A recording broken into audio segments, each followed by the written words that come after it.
au niveau de la possession, il s'agit en fait d'un démon qui est en toi et qui a le contrôle absolu de ta vie. Regardez par exemple, est-ce qu'il y a des gens qui sont nés et qui ont décidé d'être des ivrognes? C'est des fils à aiguille que les gens se sont retrouvés dans ça. C'est-à-dire qu'ils se sont retrouvés en train de faire des choses pour lesquelles eux-mêmes ils ne sont pas d'accord. Mais le fait de faire des choses pour lesquelles tu n'es pas d'accord, c'est ça qu'on appelle être possédé. Et c'est pour ça que quand on leur parle de Jésus, vous voyez que c'est difficile pour eux d'accepter. Leur vie appartient en quelque sorte à ces démons-là. Ces démons-là, c'est lui qui contrôle sa vie. Donc, tant que le démon n'a pas dit « Ok, il faut devenir chrétien », c'est pas sûr. Sa volonté seule ne suffit pas. Parce que sa volonté est désormais conditionnée par la volonté du démon. La volonté du démon est supérieure à la volonté de cet individu. Maintenant, si un chrétien peut être possédé, bon, ça veut dire quoi? Ça veut dire que Jésus ne possède plus ces chrétiens. Si tu as donné ta vie à Jésus, ça veut dire que Jésus possède ta vie. Jésus a ta vie dans sa main. Et puis on dit que tu es possédé par un démon. Donc ça veut dire que Jésus et puis le démon, finalement, qui te possède. Le terme Seigneur Adonai veut dire propriétaire.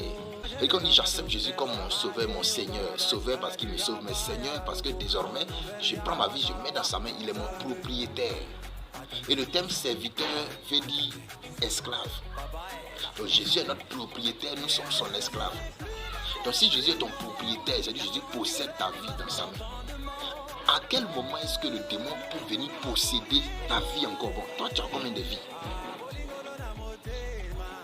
Donc soit tu es possédé par Jésus, soit tu es possédé par le démon, mais pas par les deux. Voilà. La plupart du temps, c'est que ceux qui sont vraiment nés de nouveau, qui appartiennent à Jésus, ils sont influencés par les démons. Un enfant de Dieu né de nouveau qui appartient à Jésus, il ne peut pas être possédé. Il peut être influencé par un démon, mais pas être possédé. Ces personnes qui sont possédées là, qui ne sont pas chrétiennes, ces personnes-là ont besoin d'une prière de délivrance. Toute évangélisation doit être précédée d'une intercession sérieuse. Parce que tant que vous n'avez pas vaincu ces esprits qui détiennent ces individus, même si ces individus décident de devenir chrétiens, ce n'est pas évident. Ils ne vont pas pouvoir parce que en fait leur volonté est conditionnée.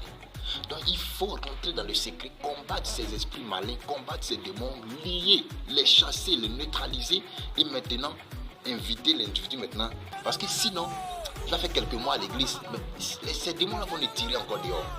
Parce que sa volonté, il fait bien, mais il ne peut pas. Ça, c'est la possession.